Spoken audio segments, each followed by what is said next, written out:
A Republican candidate for governor has received thousands of dollars in campaign contributions that he admits appear to be illegal. 𗕵𝗏𝗃's campaign says it's in the process of returning that money. Marks is one of 3 candidates vying for the Republican nomination. He's facing State Senator Barb Kirkmeyer and State Representative Scott Bottoms in the Republican primary. Your political reporter Sean Boyd spoke to the Marks campaign. So, Sean, what happened here? Well, the Marks campaign admits that some donors gave more than they're allowed to give under campaign finance law. In some cases, double, even triple what's allowed. The campaign is required by law to return $100,000. Based on its latest financial report, it only has about $200,000 left in the bank out of $2.8 million raised.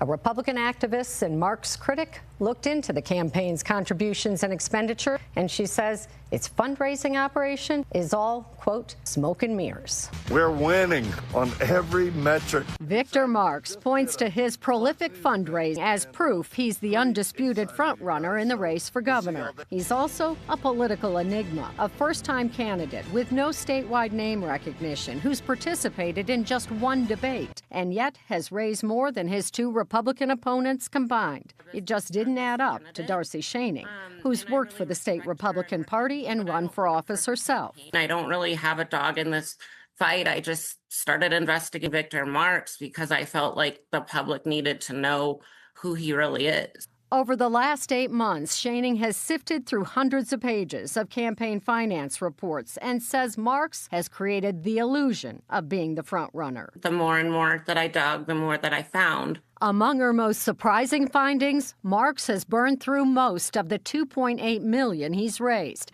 He has just $202,000 left in the bank, and most of his money, Schoening claims, is going toward administrative costs, not voter engagement. She says Marks has shelled out $866,000 for consulting, $112,000 for new clothes, $28,000 for airline tickets and hotels, and $1.3 million for fundraising. Almost half the money he's raised goes to solicit more money. I believe that it's partially that he wants to make it look like there's just thousands of donations coming across the country so that he looks like the most viable candidate. But some of those donations, she claims, are illegal. Campaign finance laws cap individual donations at $1,450.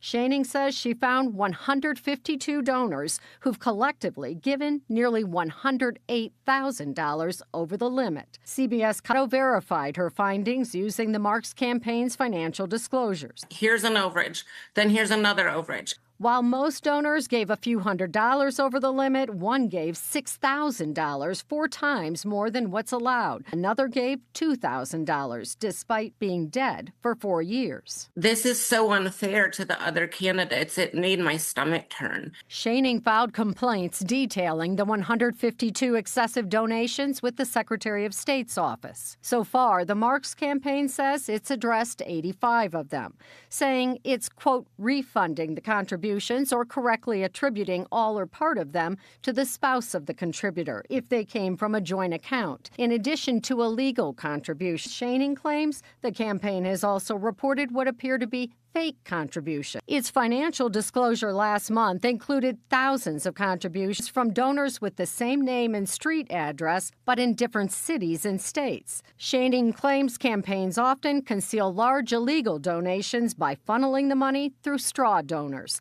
The campaign retracted its entire financial disclosure and resubmitted a new one days later. I requested that they do an investigation, and the Secretary of State responded and said that because he cured it, because he submitted a new report, they had no need to go any further with an investigation. And your donation right now reaches more voters. But without consequence, Schoening believes the Marks campaign will continue to ignore the law and stack the deck in its favor. You've got this guy with about 150, 160 complaints total now. The Secretary of State takes no action at all. The Secretary of State's office says it is following standard protocol with the Marks campaign, including giving it the opportunity to fix the errors before it decides whether to assess any fines. Those fines could be as high as 2 to 5 times the excessive donation. If Schoening's numbers are correct, that's $216,000 to $540,000, which is more than the Marks campaign has in the bank right now.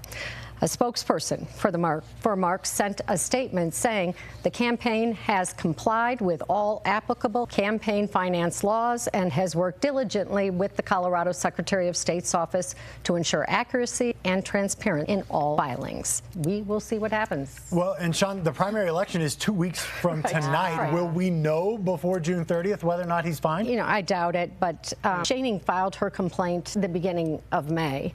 Secretary of State's office hasn't opened an investigation yet, even on this. And then, you know, that would take time, and the Marks campaign would have to reply. So, yeah, I don't think we're going to hear anything before June 30th. Okay. All right. Well, of course, when we do hear something, Sean, we know that you will bring it to us. Thank you.